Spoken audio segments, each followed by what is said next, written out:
Hey guys, welcome to part 2 of this Blender tutorial where we are modeling this lemon squeezer. In this part, we'll add this hole over here and then add these small details. In part 1, we modeled the base shape, so if you haven't seen it yet, make sure to check it out. So without wasting any time, let's get started. First, let's select these faces where the hole is, and let's inset slightly this way here. And let's delete the faces, select the edge, and at the bottom here, see how many vertices we need. So in this case, 20 vertices. Undo this. Now do cursor to selected. This will bring the cursor to the selected part. Now let's add a circle. And here let's align it to view. And here let's make vertices 20. Scale the circle. And here rotate it according to the shape. And move and adjust.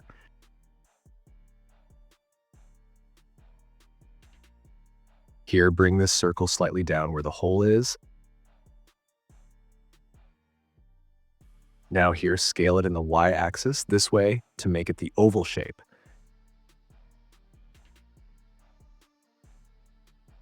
Now let's add a shrink wrap modifier, and with the dropper, select this object. Make this project, and here move back and snap. Here, select Z, now move back and snap. Now here, apply the modifier. Okay, now we'll select this object and let's extrude inside this way here. Then select this face and extrude out this side. Here, select and dissolve this edge. On the other side of the object, select these faces and inset slightly. Then delete the face. Select this edge and see if 20 vertices are there. So there are 22. Undo this and unselect these faces.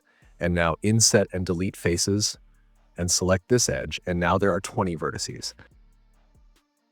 Okay, here this edge has to go slightly on top. So select this edge and slide this way here. And slide this other edge also this way. Now this is inside the area. Now select the other back object and do the same thing. Select the faces where the hole is and inset, delete the faces and select the edge and see if 20 vertices are there. Then here slide these edges so that the hole is inside it. On the other side also, select the faces where the hole is and then inset. Then slide these edges so that the hole is inside the area. Now the oval object is nicely placed inside the area on every side. Now select the object and let's add a Boolean modifier, and with the dropper, let's select this oval object, hide the oval object, and now there's this nice hole over here. Now bring the Boolean modifier on top and apply the modifier.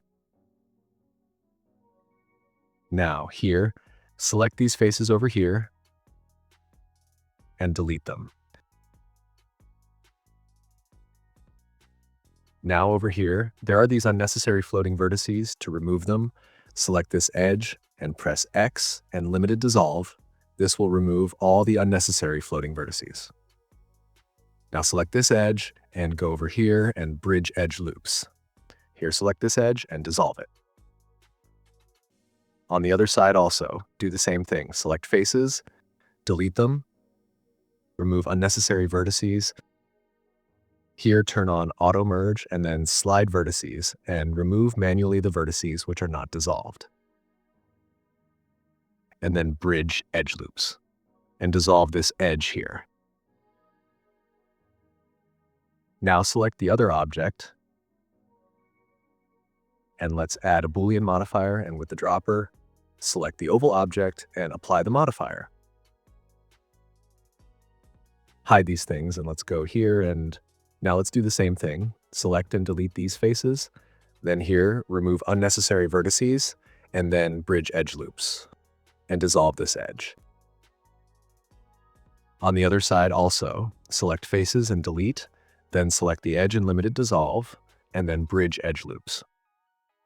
Select and dissolve this edge, And here the vertices are too close, so let's slide them this way here. Slide the vertices everywhere here, one by one, so that this looks nice and clean with even spacing.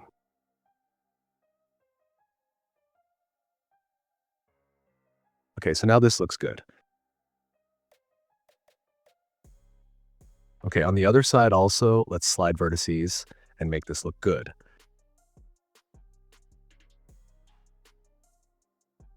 Okay, so now this is good. Shade smooth this here. Now select these both edges and bevel them.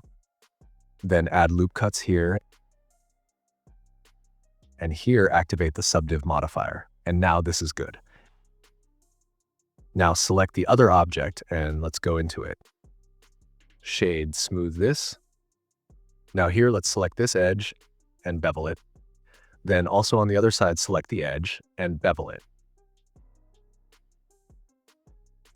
Here slide vertices so that this looks nice and clean.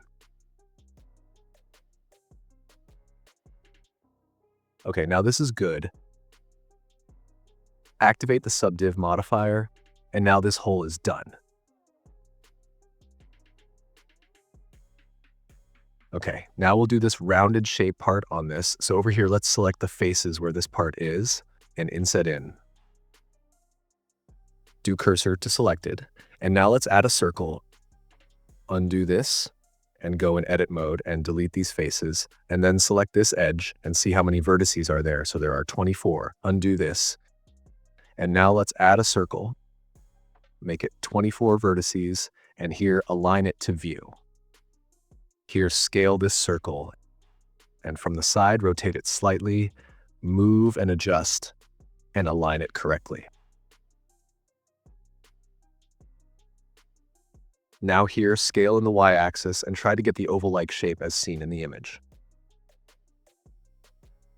Okay, now let's add a shrink wrap modifier, and with the dropper, let's select this squeezer here. Here, make this project and select Z, and move back the circle and snap with the object. Align it correctly, and then apply the modifier.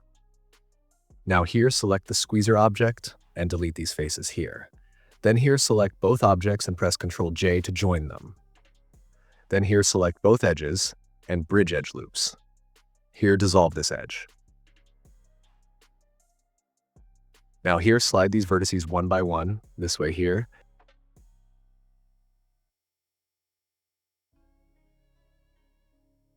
Now select this edge and press F to fill it, then extrude it out slightly, and then inset slightly, delete this face, and then go over here and grid fill, and here adjust the grid fill options to straighten the lines.